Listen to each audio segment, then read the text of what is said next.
Laula an rabatna ala qalbiha, kalau bukan kami kokohkan hatinya. Seandainya Allah tidak kokohkan hatinya, mungkin dia teriak.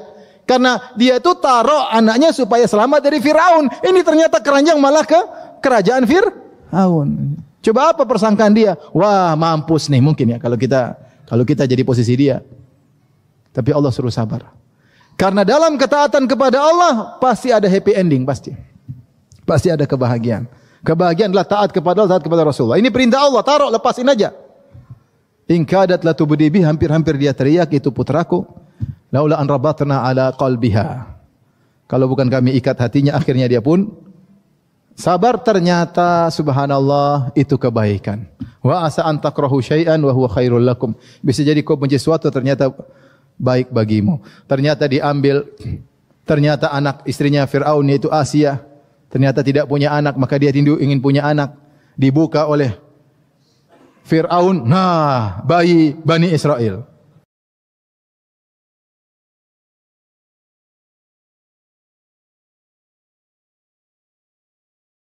Kita akan menjelaskan tentang contoh-contoh dalam Al-Quran bahwasanya pilihan Allah adalah yang terbaik. Ya.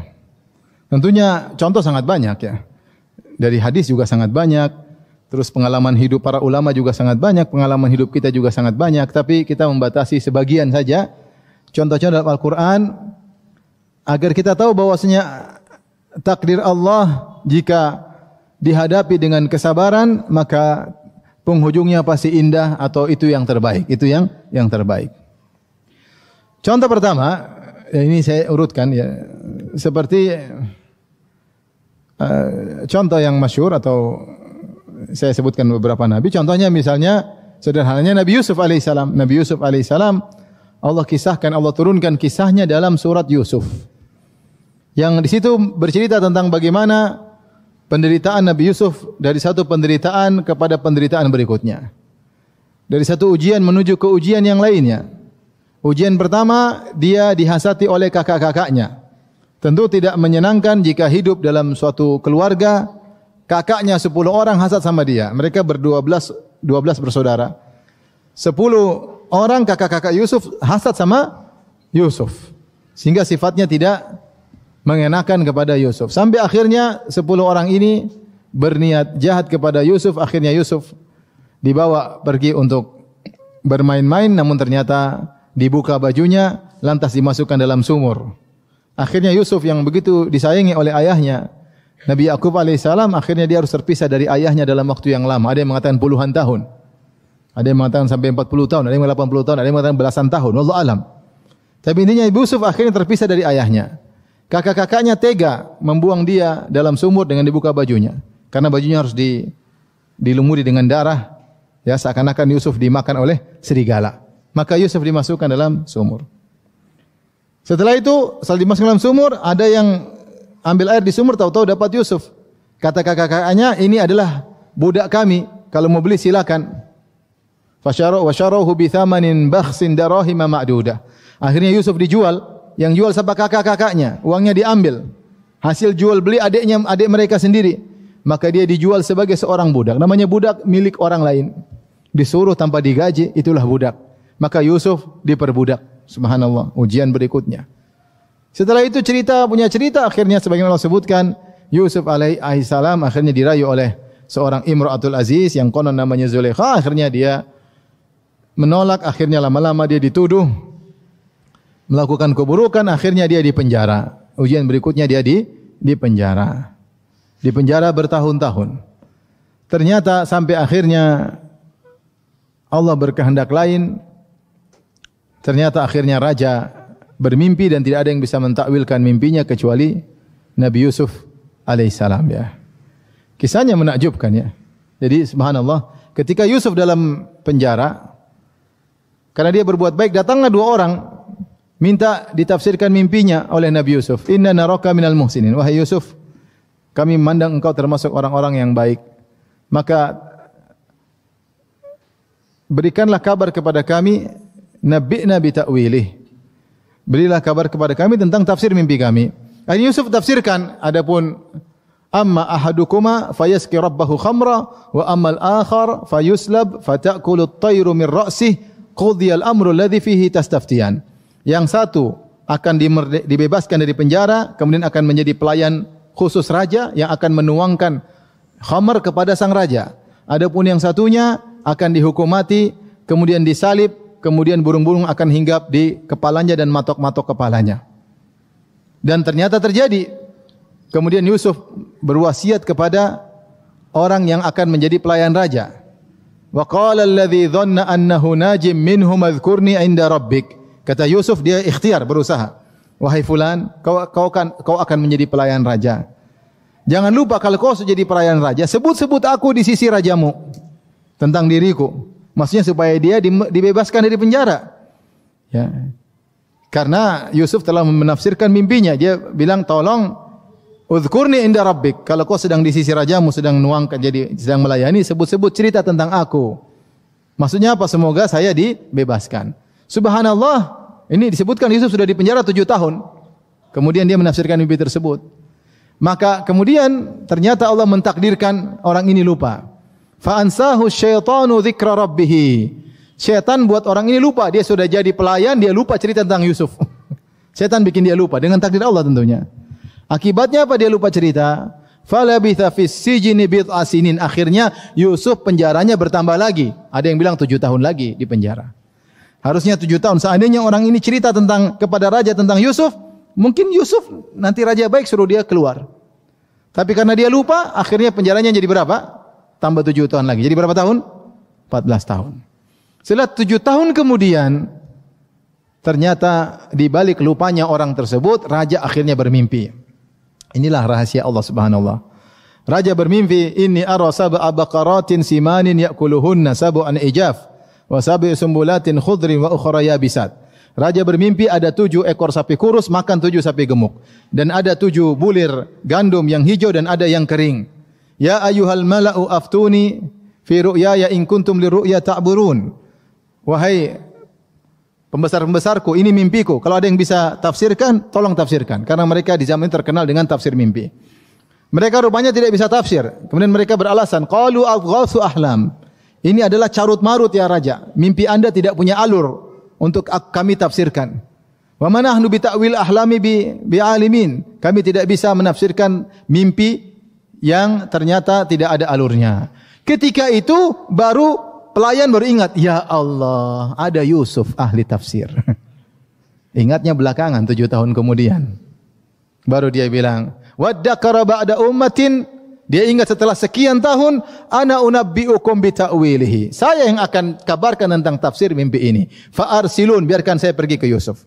Baru dia datang kepada Yusuf, dia berkata, Yusufu ayyuhas siddiqu aftina. Wahai Yusuf, tolong kabarkan kepada kami tentang takwil raja. Mimpinya begini, takwil mimpi raja begini.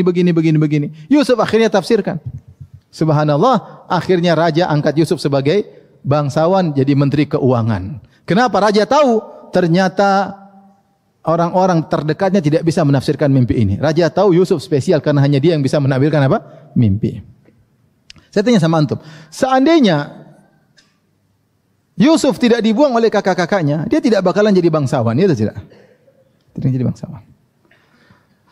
Seandainya dia tidak dipenjara, dia tidak bakalan ketemu dengan pelayan raja tadi yang bakalan apa? Ya, orang yang diberikan jadi pelayan raja. Dia harus penjara dulu. Seandainya pelayan raja tidak lupa, kemudian dia cerita, Yusuf dibebaskan pulang lagi ke kampungnya, ke Palestina. Tapi dia dibikin lupa dulu. Bikin lupa sampai raja mimpi. Kemudian raja ketika menafsirkan mimpinya, ini pelayan masih lupa. Sampai akhirnya seluruh anak buah raja tidak bisa menafsirkan, baru dia ingat, oh iya ada yang bisa. Ini semua sudah Allah setting. Agar raja tahu bahwasanya hanya Yusuf yang bisa menafsirkan apa? Mimpi. Maksud saya, subhanallah, Yusuf alaihissalam setiap kondisi yang dia alami, dia tetap husnudzon kepada Allah, tetap berbuat ihsan.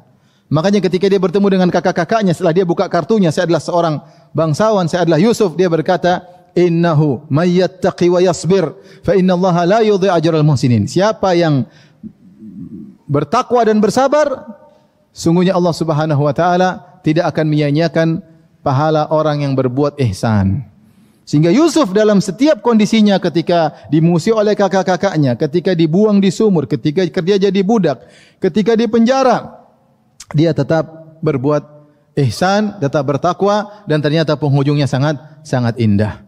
Ternyata ujian 1 plus ujian 2 plus ujian 3 plus ujian 4 dan seterusnya sama dengan kebahagiaan, sama dengan kebangsawanan yang diraih oleh Nabi Yusuf alaihissalam. Ini contoh Allah sebutkan dalam Al-Quran tentang bagaimana wa asa an takrahu syai'an wa huwa khairul lakum. Bisa jadi kau benci sesuatu ternyata lebih baik bagimu. Ya. Contoh berikutnya seperti kisah yang dialami oleh Ibrahim alaihissalam. Ibrahim alaihissalam ketika dia berdakwah, dia masih muda.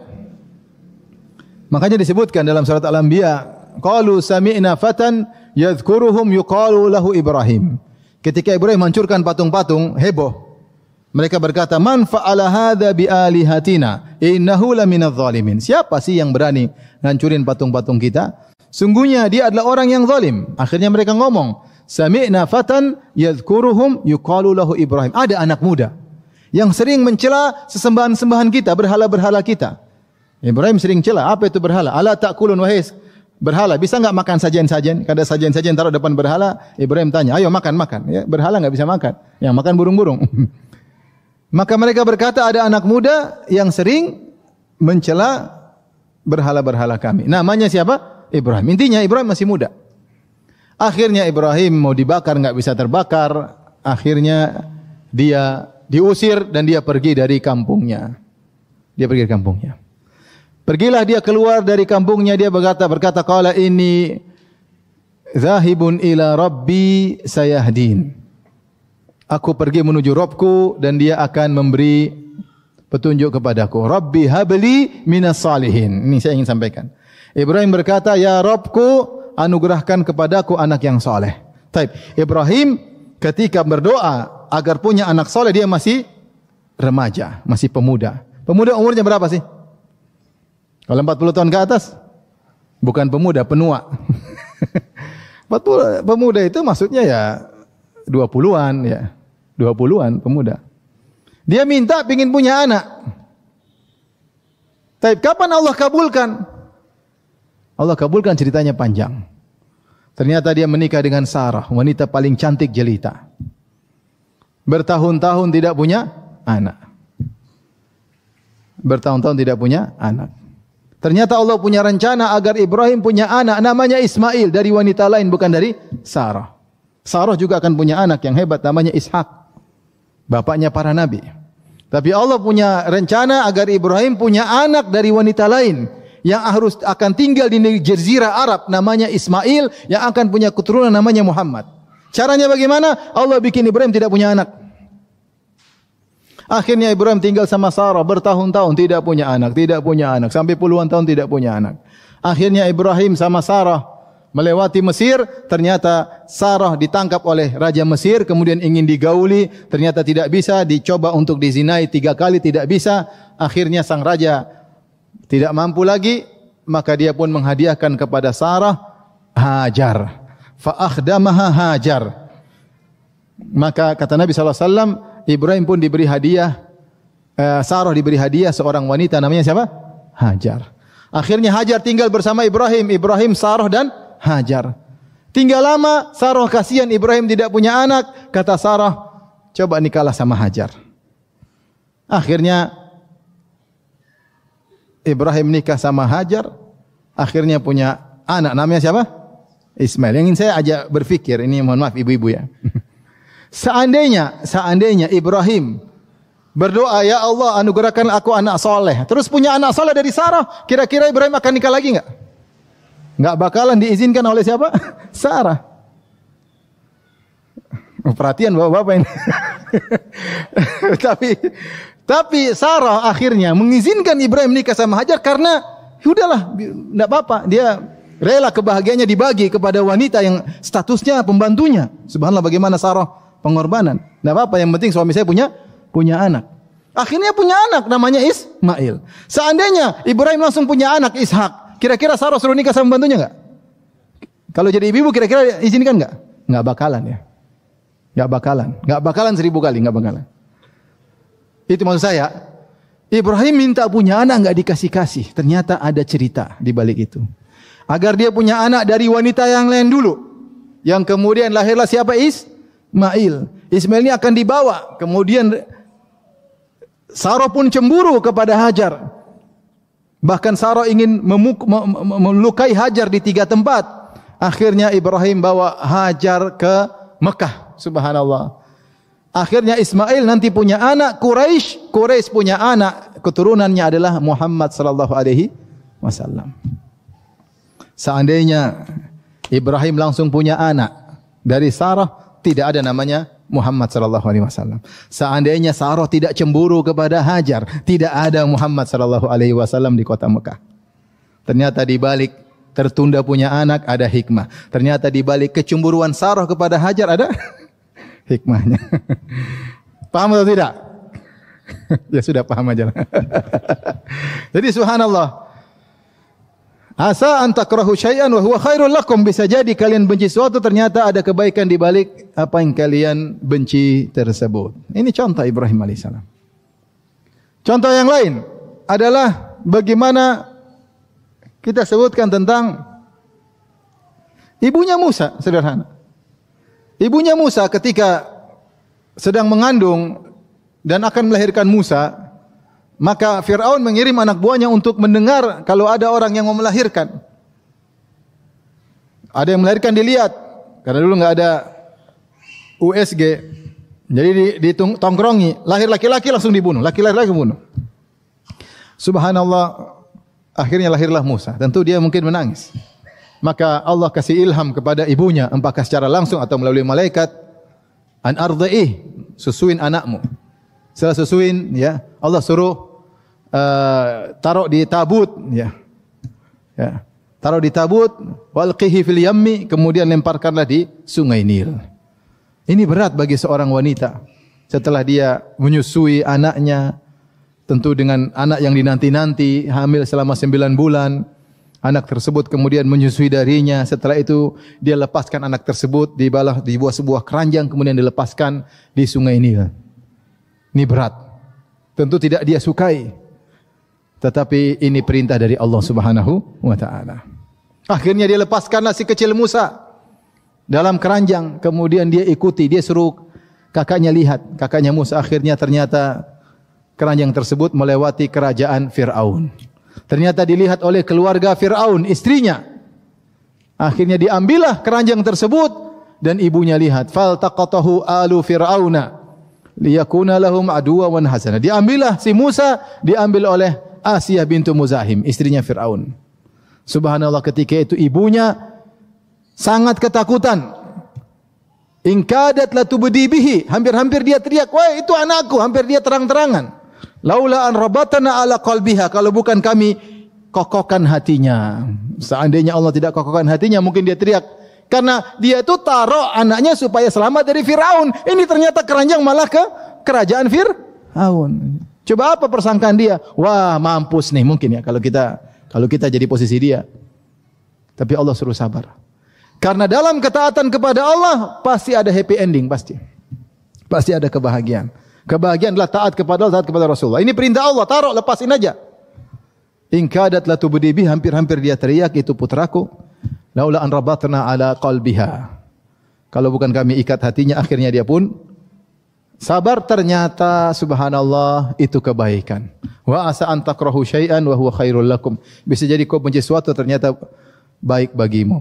Ternyata diambil, ternyata anak istrinya Fir'aun yaitu Asiyah, ternyata tidak punya anak, maka dia rindu ingin punya anak. Dibuka oleh Fir'aun, nah, bayi Bani Israel. Nah, ini yang ditunggu-tunggu. Tapi kata Allah, wa alqaitu alaika mahabbatan minni walitusna'a ala aini. Kami lemparkan kecintaan kepada engkau. Setiap orang lihat pasti terpukau sama engkau, wahai Musa. Fir'aun yang tadinya jengkel, senang juga lihat bayi ini. Lucu. Kemudian dia ingin bunuh. Ini, tapi ini Bani Israel, kita harus bunuh. Kata istrinya, la taqtuluhu. Jangan kau bunuh dia. Jangan kau bunuh dia. Ya. Asa ayam fa'ana au natakhidahu walada. Bisa jadi bermanfaat atau kita jadikan dia anak angkat. Subhanallah, Fir'aun yang biasanya bengis, jahat, kejam, hari itu patuh sama istrinya. Enggak katanya. Enggak. Enggak jadi dibunuh. Subhanallah. Allah sudah atur semuanya. Akhirnya Musa diambil oleh Fir'aun sama istrinya. Kemudian tiba-tiba mereka sangat sayang kepada si anak ini. Ternyata anak ini kelaparan. Mereka carikan wanita yang menyusui. Wa haramna alaihil maradhi. Maka semua wanita yang menyusui, Musa tidak mau. Coba satu, enggak cocok. Rasa vanila, rasa coklat, semua enggak ada yang enak. Ini enggak ada yang suka. Musa enggak mau semuanya. Kenapa? Dia sudah pernah rasa susu ibunya sebelumnya. Makanya Allah mengatakan, an ardai, sebelum taruh di keranjang, susuin dulu. Ketika dicoba semua, dan mereka sudah terlanjur sayang. Allah mengatakan, wa alqaitu alaika mahabbatan minni. Aku menjadikan orang lihat kamu pasti suka. Semua orang lihat Musa pasti suka. Lihat muka gagah, menyenangkan, punya wibawa, menyenangkan. Orang semua suka lihat Nabi Musa alaihissalam. Sampai sekarang semua orang suka dengan Nabi Musa. Agama manapun suka dengan siapa? Nabi Musa alaihissalam. Akhirnya bingung, datang kakak Nabi Musa bersandiwara. Hal adullukum ala ahli baitin yakfulunahu lakum. Wahum lahu nasihun. Maukah aku tunjukkan kepada kalian sebuah keluarga yang bisa menyusuinya dan insya Allah akan menyusui dengan sebaik-baiknya. Ternyata ibunya, subhanallah. Faraja'naka ila ummika kay taqarra ainuha. Kami kembalikan engkau kepada ibumu agar ibumu menjadi bahagia. Ada yang mengatakan Musa dilepas pagi hari, sore sudah kembali lagi. Subhanallah. Sore sudah. Seandainya ibunya tidak menjalankan perintah Allah, dia tahan anaknya, mungkin Musa teriak-teriak, akhirnya dibunuh juga. Tapi Allah punya cara lain. Akhirnya Musa tinggal di Fir'aun, di istana Fir'aun. Kemudian tukang susunya adalah ibunya sendiri. Ibunya digaji oleh Fir'aun, padahal ibunya sendiri. Fir'aun tidak tahu. Liyakuna lahum aduwan wa hazana. Ternyata anak ini akan menjadi musuh mereka. Fir'aun lupa, ternyata dia sedang memelihara singa yang akan menerkamnya. Musa alaihissalam akhirnya hidup di kota tersebut dengan kuat, energik dan lain sehat. Akhirnya nyaman sampai dia dewasa. Sebenarnya ini kisah pertama, bahwasanya bisa jadi yang dibenci oleh ibunya Nabi Musa ternyata baik bagi ibunya siapa? Nabi Musa, dan baik bagi Musa itu sendiri. Tapi kasus berikutnya, Nabi Musa tidak sengaja bunuh orang.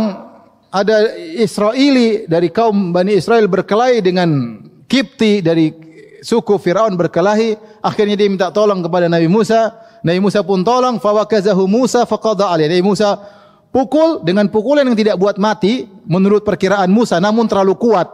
Ternyata langsung mati.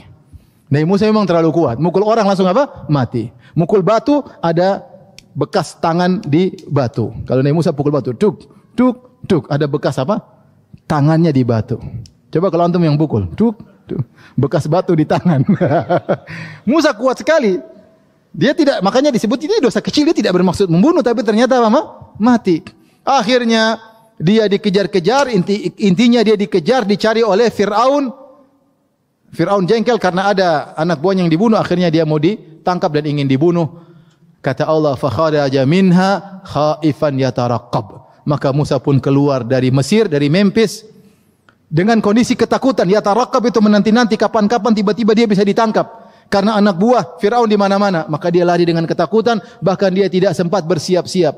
Subhanallah, dari tinggal di istana dengan makan yang begitu lezat, dengan tubuh yang kuat, dengan kenyamanan, bagaimana tidak anak angkatnya Fir'aun. Bahkan sebagian tafsir mengatakan Musa bin Fir'aun, saking orang kenal dia. Saking orang tahu ini anak angkatnya Fir'aun. Bagaimana tinggal di kerajaan bapaknya adalah sang raja. Karena kasus, akhirnya dia harus pergi meninggalkan Mesir tanpa bekal sama sekali. Maka dia berjalan ratusan kilo, subhanallah. Melewati gurun pasir, melewati ini. Sampai dia kelaparan. Sampai dia makan dedaunan yang hijau-hijau. Sampai terlihat warna hijau di tubuhnya. Saking banyak daun dia makan Nabi Musa alaihissalam. Sampai dia tiba di negeri Madian. Madian itu ada dua pendapat. Ada yang mengatakan Madian adalah di Yordan. Ada yang mengatakan Madian di Tabuk. Intinya ratusan kilo. Dari Mesir menuju Madian itu melewati benua. Dari benua Afrika menuju benua Asia. Jauh. Naik motor aja jauh, apalagi jalan kaki. Apalagi enggak bawa modal. Tiba-tiba miskin mendadak. Tadinya di rumah mungkin dilayani di istana. Tiba-tiba harus jalan setengah mati. Tapi Allah punya rencana. Allah punya rencana. Ternyata Allah mau kasih Nabi Musa istri soleha banget. Lokasinya di mana? Di Madian. Maka kemudian Nabi Musa ke sana. Walamma warada ma'a Madyana wajada alaihi ummatan minan nasi yaskun. Sampai di Madian, dia lihat ada orang-orang kumpul di sumur. Fawajada min dunihim imra'ataini tadudan. Tazudan. Di antara orang-orang tersebut ternyata ada dua orang wanita yang sedang menghalang-halangi kambing mereka jangan sampai ikut ambil air. Musa heran. Ini orang-orang kenapa ini? Ada perempuan mau ambil air kok tidak ambil air, padahal harusnya kalau penduduk itu penduduk soleh, harusnya ladies first, itu tidak? Kenapa justru harusnya perempuan duluan, tapi malah diakhirkan? Akhirnya Musa datang kepada kedua wanita tersebut. Musa bertanya, ma khatbukuma? Kenapa kalian tidak ambil air? Qalata la nasqi hatta yusdira ri'a. Kami tidak mau ambil air sampai orang-orang semua pergi dulu, tidak mau ikhtilat. Tidak mau campur laki-laki dengan perempuan, wanita soleha. Tidak mau tembus di antara barisan laki-laki. Minggir. Nunggu. Wa abuna syekhun kabir. Sebenarnya ayah kami yang tugas ngambil air, tapi ayah kami sudah tua, makanya kami mewakili. Dia pun tidak jalan bersih, jalan bersama saudarinya. Subhanallah. Fasaqalahuma. Kemudian Nabi Musa mengambilkan air. Kemudian thumma tawalla ila dhil. Kemudian dia pun berbaring di bawah sebuah pohon bersandar. Kelaparan, dia mengatakan, Rabbi, inni lima anzalta ilayya min khairin faqir. Ya Rabbku, aku butuh kebaikanmu. Sebagian ahli tafsir mengatakan, ya Allah, aku minta roti. Ini sudah ratusan kilo makan daun, ya Allah. Aku minta apa? Roti. Allah kabulkan. Maka akhirnya, faja'athu ihdahuma tamshi ala istihya'. Maka tiba-tiba dia lagi istirahat, datang seorang wanita jalan malu-malu. Subhanallah. Wanita soleh yang akan jadi apa? Istrinya. Datang malu-malu menunjukkan wanita tersebut pemalu. Musa lihat dari jauh. Wanita tersebut tersipu-sipu nutup wajahnya. Musa langsung tundukkan pandangan. Sebutlah pada tafsir Ibnu Abbas meriwayatkan. Musa lihat dari jauh, kemudian ternyata wanita tersebut ditundukkan pandangan. Kemudian wanita tersebut berkata, Inna abi yad'uka liyajziyaka ajra ma saqaita lana. Ayah kami mengundang engkau ke rumah untuk beri upah atas bantuan engkau mengambilkan air buat kami. Maka Nabi Musa pun berjalan menuju rumah bapak dari wanita tersebut. Allah mengatakan tamshi ala istihya. Dia jalan dengan malu-malu. Ini wanita subhanallah tidak mau campur dengan laki-laki, sangat pemalu. Dia nutup wajahnya ngobrol ketika dengan Nabi Musa. Wahai Musa, ayah panggil, subhanallah. Nabi Musa kemudian berjalan di depan. Nabi Musa tidak, oh iya ya, ayo, iya. Ngobrol. Gimana kabar? Ukhti umurnya berapa? Status enggak ada. Maka Nabi Musa jalan di depan, itu perempuan di belakang. Kalau belok kanan, perempuan itu lempar kerikil ke kanan agar Nabi Musa belok kanan. Kalau belok kiri, perempuan itu lempar kerikil. Dia tidak ngobrol di tengah jalan. Nabi Musa tidak mau perempuan jalan depan dia. Dia akan melihat lekuk tubuh wanita tersebut. Dia tidak mau. Dia tundukkan pandangan. Dia tidak mau. Maka dia jaga kehormatan wanita tersebut. Kata Musa, saya di belakang, kau di belakang. Saya di depan, kau di belakang. Musa depan, belok kanan, belok kiri, tinggal lempar kerikil. Bukan bergandengan kemudian ngobrol. Ya. Sampai sana kemudian ngobrol. Maka wanita berkata, ya abati istajirhu, wahai ayahanda, perkerjakanlah Musa. Inna khairu man istajartal qawiyul amin. Sungguhnya orang yang paling berhak jadi pekerja yang paling baik adalah yang kuat dan terpercaya. Dari mana wanita tahu Musa kuat? Tahu karena Nabi Musa buka itu tutup sumur besar yang bisa angkat 8 orang, Musa angkat sendiri. Neng. Orang lain 8 orang, dia sendiri. Yang kedua dari mana amanah? Tahu Nabi Musa amanah sama perempuan. Tidak ngobrol ngalor ngidur sama 2 perempuan tadi. Ketika jalan berdua juga dia amanah. Dia tidak melihat wanita tersebut dari jauh, dia segera tundukkan pandangan. Ini wanita lelaki seperti ini amanah. Sama wanita amanah. Maka paling berhak untuk kau pekerjakan. Ternyata calon bapak mertuanya pun menawarkan, maukah aku nikahkan engkau dengan salah satu dari 2 putriku. Ya tadi, putri yang tadi. Akhirnya menikahlah Nabi Musa dengan wanita yang sangat soleha. Subhanallah. Siapa yang bisa tahu ini wanita ratusan kilo dari Mesir, Tapi dia jaga dirinya, dia solehah. Ternyata Allah takdirkan akan datang suaminya dari tempat jauh. Seorang Nabi Musa alaihissalam. Wa asa an takrahu syai'an wa huwa khairul lakum. Bisa jadi kau benci sesuatu, ternyata lebih baik bagimu. Musa diusir, dikejar-kejar, harus kabur, ketakutan. Ternyata Allah inginkan dia menikah dengan seorang wanita solehah di tempat yang jauh.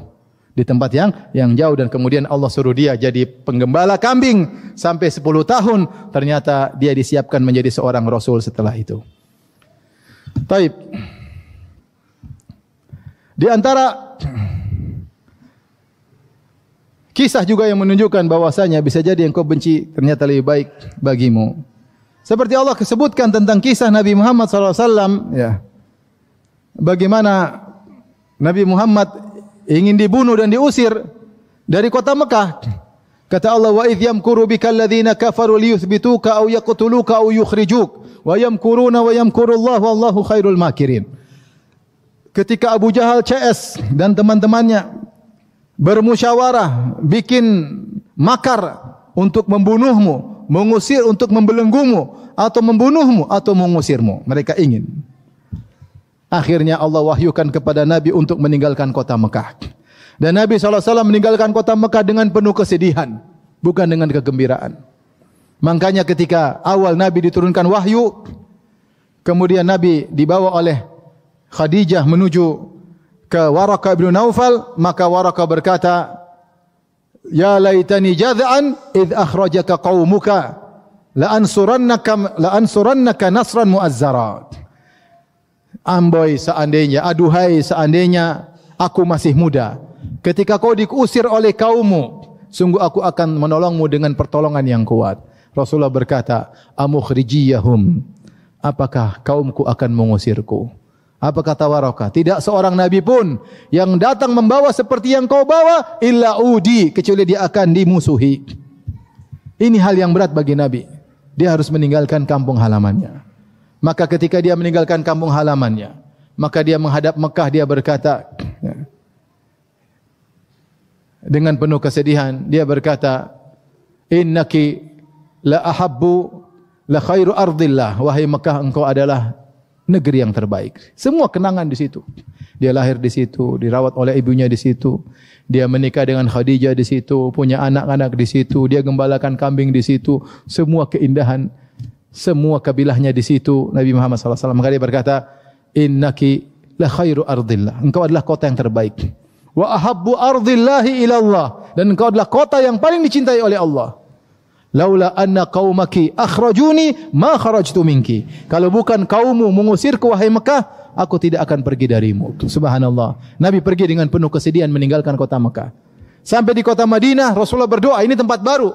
Kata Rasulullah, "Allahumma habib ilainal madinata ka hubbina Makkah aw ashad." Ya Allah, jadikanlah kami cinta kepada kota Madinah sebagaimana kecintaan kami kepada kota Mekah, atau lebih daripada itu. Sampai akhirnya Allah kabulkan. Rasulullah lebih cinta kepada kota Madinah.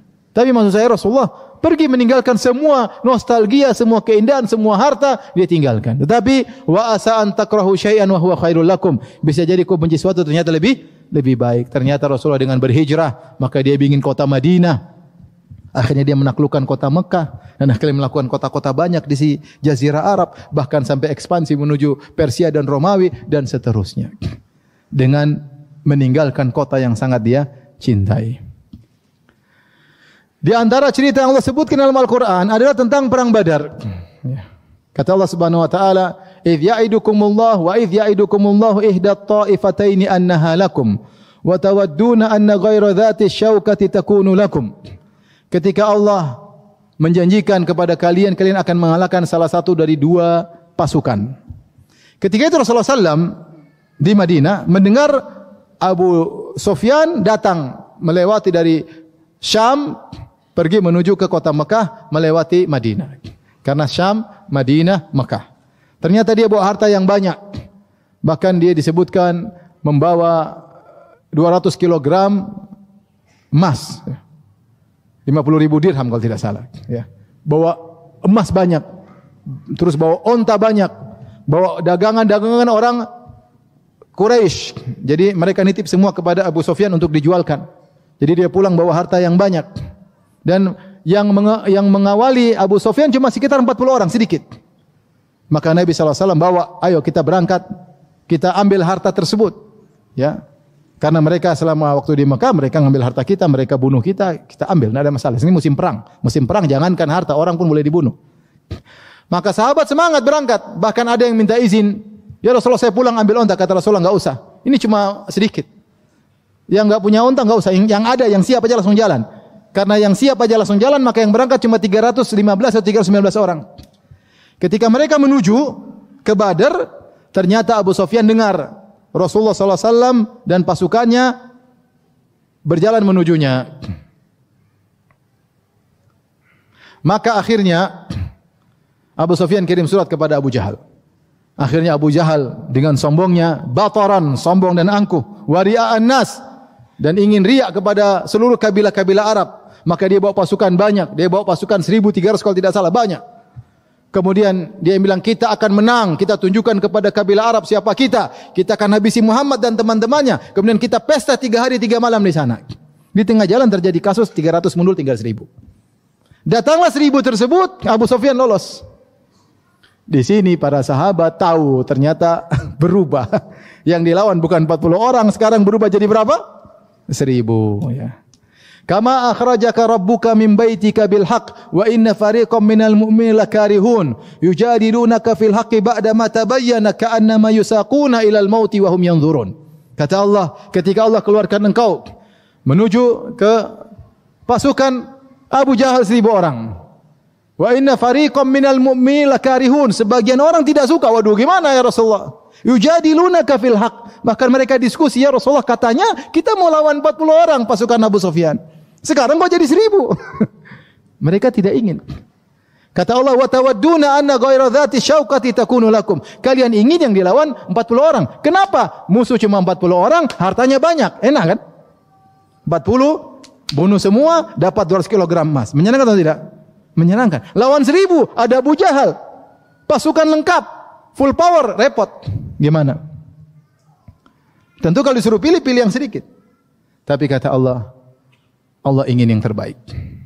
Akhirnya mereka bertemu dengan Abu Jahal, perang, akhirnya kaum Quraisy kalah, sehingga tersebut dengan Yaumal Furqan. Maka ketika itu ternyata dampaknya luar biasa. Secara harta, akhirnya kaum muslimin juga dapat harta. Karena ada sekitar 70 orang ditawan, dan siapa yang mengambil harus tebus dengan harta. Sehingga harta juga dapat. Kemudian sum'ah, karismatik kaum muslimin naik. Ya. Orang Quraisy semakin apa? Menunduk. Dan semua yang ikut perang Badar dijamin masuk surga oleh Allah Subhanahu wa taala. Ternyata ini hari yang terindah, perang Badar yang merupakan cikal bakal dari kejayaan kaum muslimin berikutnya. Dimulai dari perang Badar. Makanya Allah mengatakan Yaumal Furqan, hari pembeda. Seandainya mereka cuma tangkap Abu Sufyan dapat 200 kilo, selesai, enggak ada urusan. Tapi ternyata Allah punya kehendak yang lain. Wa asa an takrahu syai'an wa huwa khairul lakum. Bisa jadi kau benci sesuatu, ternyata baik bagi kalian. Taib, kita lanjut kisah berikutnya dalam Al-Quran. Masih kuat?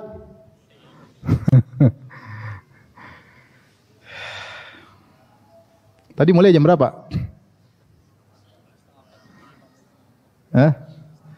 Taib, kisah berikutnya adalah tentang kisah Aisyah radhiyallahu anha. Tadi sudah saya singgung di awal pengajian.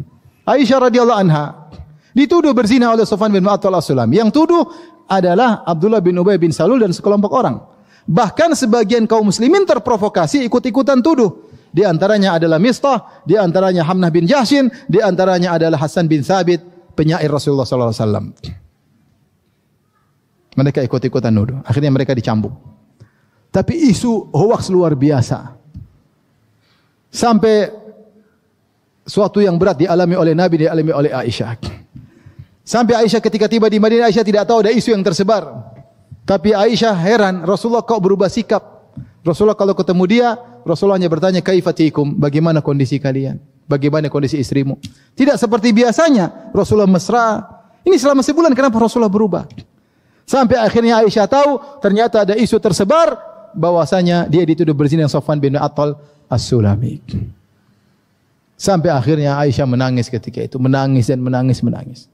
Kemudian dia minta izin untuk tinggal di rumah bapa dan ibunya. Rasulullah izinkan, maka dia pun pergi. Kemudian dia menangis. Ada wanita Ansar minta Assalamualaikum, datang. Kenapa? Ingin nangis sama Aisyah. Ikut nangis sama Aisyah. Solidaritas nangis. Sampai akhirnya Rasulullah tanya kepada orang, bagaimana? Rasulullah bertanya kepada Ali, kepada Barirah, kepada Zainab bintu Jahshin, bagaimana Aisyah? Semuanya muji Aisyah. Semuanya muji Aisyah. Sampai Ali radhiyallahu anhu begitu sedih lihat Nabi. Ali mengatakan, "Ya Rasulullah, wanita banyak." Kalau yang lain juga ada gitu. Tapi yang lain enggak Aisyah. Sampai Zainab bintu Jahshin, istri Nabi yang menyaingi Aisyah dalam kecantikan, dia tetap mengatakan, "Aku tidak tahu kecuali kebaikan dari Aisyah." Padahal biasanya madu, kalau ada kesempatan jatuhin madu yang lain, ya enggak? Tapi Zainab tidak, subhanallah. Kata Aisyah, "Wa hiya allati tusamini fil manzila inda Rasulillah." Dialah wanita yang menyaingiku dalam kedudukan di sisi Rasulullah. Tapi Allah menjaganya, dia bertakwa kepada Allah. Beda dengan saudarinya Hamnah. Hamnah binti Jahshin ikut ngembosi Aisyah untuk membela saudarinya Zainab. Padahal Zainab sendiri tidak begitu. Radhiyallahu taala anhunna ajmain. Taib, akhirnya Rasulullah datang kepada Aisyah. Aisyah sedang nangis. Rasulullah berkata, "Ya Aisyah, kalau kau memang berdosa, ngaku saja." Coba. Aisyah itu sedih sekali. In kunti alamti bidzambin. Wahai Aisyah, kalau kau memang melakukan dosa, beristighfarlah. Sungguhnya Allah Maha Pengampun. Tapi kalau kau memang tidak berdosa, sayubarri'ukillah, maka Allah akan bela engkau. Aisyah ketika mendengar itu, dia berhenti menangis. Dia kaget Rasulullah bikin dua kemungkinan. Sampai dia mengatakan, "Wahai ayah, rudda ala Rasulillah sallallahu alaihi wasallam." Bantah itu Nabi. Kenapa dia ngomong begitu? Dia bilang, "Wahai ibunda, bantah Rasulullah." Maksudnya harapan Aisyah, Rasulullah bilang, "Sudah, engkau tidak seperti tuduhan orang." Harapan Aisyah seperti itu. Tapi Rasul tidak mungkin bilang begitu, kan itu hal gaib, paham? Apa harapan Aisyah? Harapan Aisyah, Rasulullah peluk, itu isu. Kau wanita soleha saya kenal. Aisyah pengennya gitu. Tapi Rasulullah tidak begitu. Rasulullah bilang, "Kalau memang kau salah, ngaku. Allah akan ampuni ya istriku. Udah enggak usah perpanjang. Minta apa selesai. Tapi kalau kau tidak salah, Allah akan bela engkau." Itu membuat Aisyah kecewa. Tidak sesuai dengan harapan, subhanallah. Tiba-tiba Nabi terdiam, tiba-tiba turun ayat dalam surat An-Nur hampir 15 ayat.